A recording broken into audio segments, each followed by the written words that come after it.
Ustedes recuerdan muy bien que finalizando el año pasado y sobre todo en los 2 primeros meses de este año, estuvimos difundiendo, y lo seguimos haciendo, claro está, Bestias, monstruos y bufones de la 4T, un libro escrito por mí que ustedes pueden adquirir ya en donde saben bien, en Amazon o en Mercado Libre, o también venir aquí a esta su casa y adquirirlo. Nos encontramos en la Ciudad de México. Ya conocen nuestros mecanismos entonces de distribución. Bestias, monstruos y bufones de la 4T tiene el compendio de 100 personajes públicos del gobierno federal y militantes de Morena que de una u otra manera, unos más que otros, unos con mayor ostentación que otros, otros con mayor efectividad que unos más, pero que todos tienen que ver con la desgracia que ha vivido nuestro país en la pulverización de su democracia, en el destrozamiento de las políticas públicas que han afectado, vaya paradoja, de un gobierno que dice hablar y ser para los más pobres, ha afectado justamente a los sectores menos beneficiados de la economía,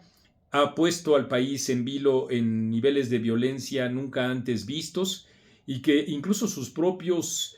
propagandistas no pueden ni siquiera ocultar, a pesar incluso de que el gobierno ha reclasificado distintos delitos, etcétera, para tratar de disminuir el impacto de las cifras. A final de cuentas son esas cifras y ustedes y nosotros vivimos cotidianamente esta enorme inseguridad que,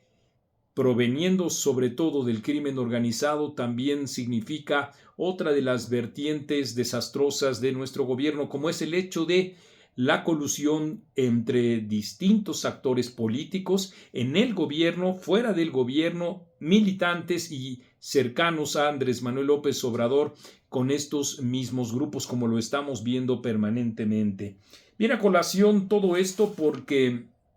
si un personaje se ha continuado o ha continuado significándose como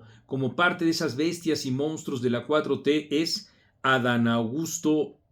López, el senador, el jefe de la bancada de Morena, ahí en la Cámara de Senadores. Un hombre oscuro, fundamentalmente,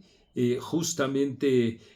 por eso no falta quienes le llamen el conde, más allá, por supuesto, de las apariencias físicas o no. El tema es que en las penumbras, en las catacumbas, es en donde él se desenvuelve para hacer jugosos, muy jugosos negocios con empresas, 3 de ellas al menos que le acompañan como sus sombras, desde que fue gobernador hasta la fecha, y recibiendo cantidades multimillonarias de contratos de asignación directas en una de las muchas otras vertientes que tiene este señor, que sin lugar a dudas se encuentra también siendo investigado por el gobierno de Estados Unidos, y ya veremos desde luego los alcances y los resultados que arroje esta investigación. El caso es que miren ustedes también ya en la pantalla de este video, pueden ustedes observar a Adán Augusto, el conde del paraíso. Permítanme leerles algunos párrafos para invitarlos desde luego a que adquieran este libro y sobre todo también a no perder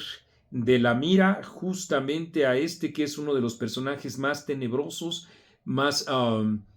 digamos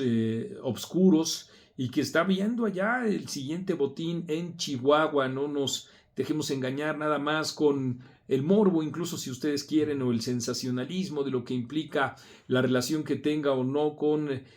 Andrea Chávez, sino cómo ella misma tiene con total impunidad la potestad de violar la ley, de adelantar campañas, de pagar en las redes sociales, ostensiblemente pagar en las redes sociales su promoción en abierto reto, incluso también en contra de Claudia Sheinbaum. Pero vamos a ver qué les parece a ustedes. Es probable que Adán Augusto haya ordenado al piloto del avión que disminuyera su marcha para brindar frente a la luna por algo más que el amor hacia una doncella que, de todos modos, le había desguazado el corazón.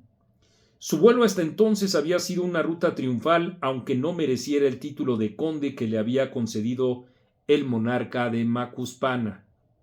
El pañalón,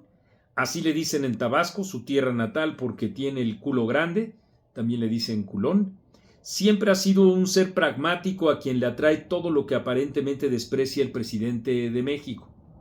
A sus 62 años de edad le sigue gustando la buena vida, viajar al extranjero, conducir carrazos, portar relojes caros y beber de los mejores cavas, así. Toda su vida contradice las formas sencillas y austeras pregonadas por su jefe. Y ahora, como hemos visto también, agrego en estos momentos, por la presidenta de México. Y Adán lo sabe. Pese a ello, creyó tener restos para ser candidato presidencial, cuando era evidente que él no sería el elegido. En realidad, su boleto le dio participación como trapecista de un circo que contemplaba a otra estrella, pero que él, dentro del mismo trapecio, está viendo cómo sacar permanentemente los más jugosos negocios. También es probable que, además de leerle poemas de pellicer a su doncella, el conde le dijera que él siempre ha sabido que es el placer y este no es posible sin dinero. Quizá en ese mismo instante habrían brindado los dos con un Vega a Sicilia. Él ya la había llevado algunas veces al paraíso, me refiero a la tierra que lo vio nacer,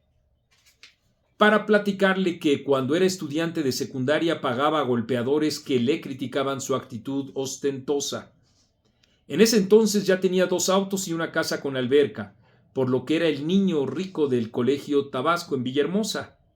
donde se hizo amigo de Carlos Manuel Merino, el todavía gobernador interino del estado, para cuando yo escribí justamente este texto. A la luz de la luna, el conde semeja una criatura de la noche envuelta en la oscuridad. Su rostro pálido y angular, su voz cavernosa y sus mejillas hundidas lo hacen misterioso y poco fiable, más aún cuando su nariz aguileña y sus labios delgados se curvan con una sonrisa mientras sigue recordando. Su padre, el notario Payambé López Falconi, sí apoyó a quien en ese entonces era el candidato opositor a la gubernatura, López Obrador, mientras el conde estaba en la antesala de Arturo Núñez, entonces subsecretario de Gobernación del gobierno priista, pidiéndole una beca que no necesitaba, él siempre ha sido un niño rico, para estudiar una maestría en la Sorbona. ¿De dónde creen ustedes? De París. Justamente ahí en París, donde tiene ahora estudiando a su hijo.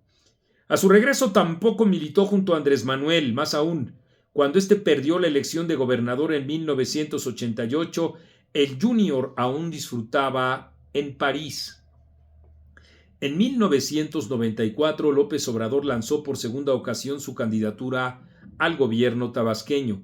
y perdió de manera estrepitosa con Roberto Madrazo Pintado, pero eso no incomodó a Adán Augusto porque ya tenía una notaría que ese mismo año le concedió Manuel Gurría, el gobernador interino priista y amigo suyo. En suma, la ambición personal del pañalón o el culón siempre estuvo por encima de todo. Andrés Manuel López Obrador nunca aceptó una derrota electoral. Por eso en 1994, un sinfín de protestas que requirieron trabajos de notarios, Payambé Falconi estuvo con él otra vez, pero Adán Augusto no, porque no quería manchar su incipiente carrera de fedatario. Prefería manejar su Lamborghini blanco de la notaría a su casa, que, por cierto, fue escriturada gracias a Carlos Cabal, quien también ayudó a López Obrador para imprimir un periódico. Aquellas remembranzas del conde pudieron extenderse varios minutos más, hasta detenerse para hablar de animales salvajes, en particular de una jirafa imponente que hacía tiempo habían llamado su atención frente a la franca sonrisa de su doncella, que ya se mira también pisando aquellas tierras lejanas, como ella también dueña de aquellos parajes y benefactora del propio conde, porque al mismo tiempo ella tendría que significarle a él un tributo con el que se amplíe el cúmulo de riquezas en las que se ha desarrollado el mismo Adán Augusto, abrevando, claro está, de todas aquellas riquezas de Chiapas,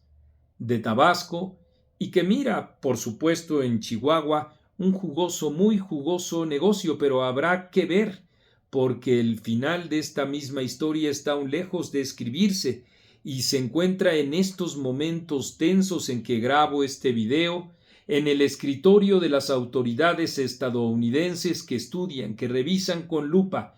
justamente todo ese comportamiento que, como un conde, Adán Augusto ha tenido a las sombras de la oscuridad.